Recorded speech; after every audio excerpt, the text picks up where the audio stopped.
Marcher avec Dieu, 48. La souveraineté de Dieu est notre meilleur effort. L'homme de Dieu appartient au Tout-Puissant. Nous n'appartenons pas au monde. Je leur ai donné ta parole, et le monde les a haïs, parce qu'ils ne sont pas du monde, comme moi je ne suis pas du monde. Dès le commencement, lorsque Dieu nous a appelés avant la fondation du monde, nous étions déjà avec lui dans l'éternité, par la foi. Car Dieu, qui est tout-puissant et omniscient, nous a connus d'avance, appelés, justifiés et glorifiés selon son dessein parfait. Et ceux qu'il a prédestinés, il les a aussi appelés, et ceux qu'il a appelés, il les a aussi justifiés, et ceux qu'il a justifiés, il les a aussi glorifiés. Dieu nous a choisis en Christ avant la fondation du monde, et selon son bon plaisir, il nous a prédestinés à être adoptés comme ses enfants par Jésus-Christ. Tout a été établi avant même la création. En lui, Dieu nous a élus avant la fondation du monde, pour que nous soyons saints et irrépréhensibles devant lui. Il nous a prédestinés dans son amour à être ses enfants adoptifs par Jésus-Christ, selon le bon plaisir de sa volonté. Dieu, qui a préparé son royaume éternel avant la création, guidera son peuple vers ce royaume avec une précision absolue, selon son plan parfait. Nous croyons cela non pas par simple conviction personnelle, mais parce que nous croyons en la perfection de Dieu. Nous devons comprendre que notre vie n'est pas quelque chose que nous créons ou construisons nous-mêmes. Si notre vie changeait seulement en fonction de ce que nous bâtissons, alors Dieu ne serait pas Dieu. Toute notre vie est dans la volonté de Dieu. Si nous ne la voyons pas pleinement, c'est uniquement parce que nous ne pouvons tout connaître. Mais bien que Dieu ait tout planifié et prédestiné parfaitement, il y a cependant quelque chose que nous devons faire. C'est plus une question de timing que de rôle. Prédestination et fatalisme. La prédestination de Dieu n'est pas équivalente à ce que le monde appelle « destin ». Cela ne signifie pas que, puisque Dieu a tout décidé, peu importe comment nous vivons.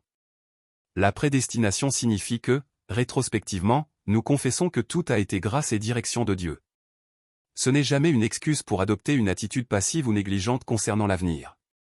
Bien au contraire, plus la grâce de Dieu est grande, plus nous devons vivre chaque jour avec diligence, accrochés à sa parole. La souveraineté de Dieu ne doit jamais justifier notre paresse spirituelle. Sa souveraineté est parfaite. Du côté de Dieu, il accomplit sa volonté parfaite malgré notre folie. De notre côté, nous devons vivre chaque jour avec zèle en réponse à son amour et à sa grâce. Diligence et paresse. Celui qui appartient à Dieu, ayant reçu le don du salut, doit désormais vivre le reste de son temps et de sa vie avec le plus grand sérieux avec toute sa vie. La grâce de Dieu est si grande. Celui qui a vraiment compris la grâce de Dieu ne peut continuer à vivre dans le péché. Que dirons-nous donc? Demeurerions-nous dans le péché afin que la grâce abonde? Loin de là. Nous qui sommes morts au péché, comment vivrions-nous encore dans le péché? Quoi donc? Pécherions-nous parce que nous ne sommes pas sous la loi, mais sous la grâce? Loin de là. Notre vie a déjà été crucifiée avec Christ, et c'est désormais Christ qui vit en nous. Nous ne vivons plus selon notre ancienne nature. J'ai été crucifié avec Christ, ce n'est plus moi qui vis, c'est Christ qui vit en moi. Et si je vis maintenant dans la chair, je vis dans la foi au Fils de Dieu, qui m'a aimé et qui s'est livré lui-même pour moi. Je ne rejette pas la grâce de Dieu. Même si nous ne vivions qu'un jour de plus, nous devons le vivre comme si c'était le dernier. Paul a poursuivi sa course avec cette détermination. Sa confession doit être aussi la nôtre, nous qui avons été appelés par la même grâce. Ce n'est pas que j'ai déjà remporté le prix ou que j'ai déjà atteint la perfection, mais je cours pour tâcher de le saisir, puisque moi aussi j'ai été saisi par Jésus-Christ.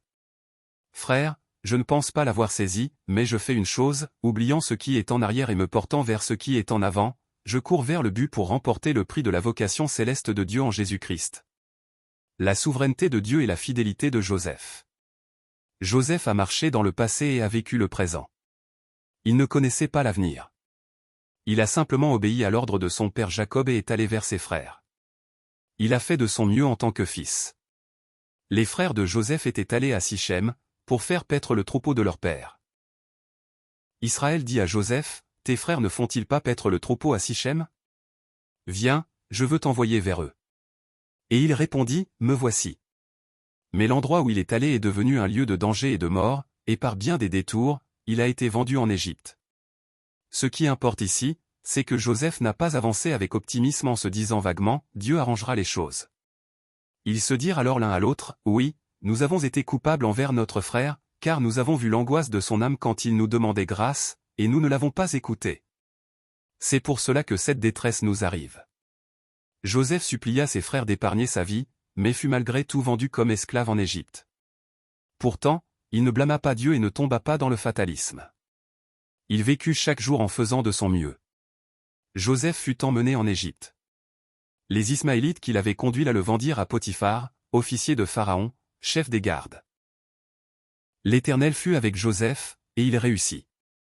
Il demeura dans la maison de son maître égyptien. Son maître vit que l'Éternel était avec lui et que tout ce qu'il entreprenait, l'Éternel le faisait prospérer entre ses mains. Joseph trouva grâce aux yeux de Potiphar, qui l'employa à son service personnel. Il l'établit intendant de sa maison et lui confia tous ses biens. Dès le moment où il l'eut établi responsable de sa maison et de tout ce qu'il possédait, l'Éternel bénit la maison de l'Égyptien à cause de Joseph. La bénédiction de l'Éternel reposait sur tout ce qu'il avait, dans la maison comme dans les champs. Il est vrai que Dieu était avec Joseph, même dans les moments les plus misérables de sa vie, et que Dieu bénissait la maison de son maître à cause de lui. Mais nous devons comprendre que Joseph ne vivait pas de façon insouciante en s'appuyant uniquement sur la souveraineté de Dieu. Il a fait de son mieux et c'est pour cela qu'il a trouvé grâce aux yeux de Potiphar. Ensuite, Joseph passa par la prison, puis il devint gouverneur. Ce voyage tout entier dura 22 ans.